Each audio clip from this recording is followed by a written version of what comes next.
Wisconsin's first statewide vaccination site opened this week, a reassuring sign that more people will get vaccinated soon. But some people are still questioning the safety of the shot. Christina Laurie took some of their top concerns to one of Madison's top doctors. I went straight to the source. UW Health's Chief Quality Officer, Dr. Jeff Pothoff. And here's how this conversation worked. I presented Dr. Pothoff with a statement, and then he explained what makes it true or false and why. First up, if you get offered a vaccine, take it. It doesn't matter which one.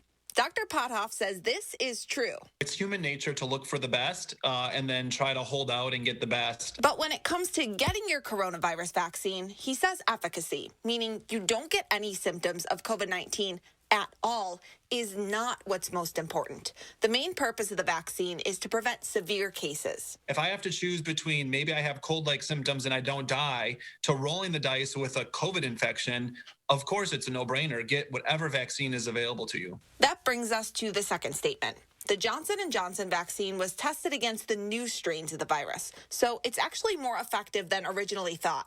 Dr. Pothoff calls this partially true. For the most part, all of the vaccines that are out there now are actively being tested against these new strains. And although all vaccines are less effective against the new strains, they are equally effective in preventing hospitalizations or death. We almost never say 100% in medicine, but they seem to be very, very effective. Finally, if you've qualified to get a vaccine and have a clean health record, you can transfer your appointment to somebody else.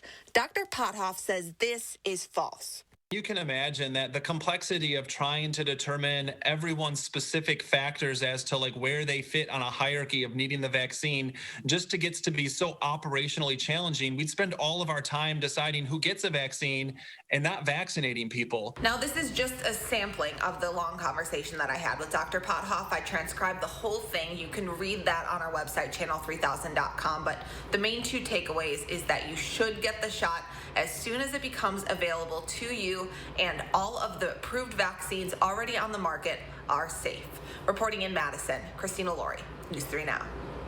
Tomorrow night, we'll air part 2 of this conversation. Dr. Pothoff will fact check some of the biggest rumors when it comes to what happens after you get your vaccine.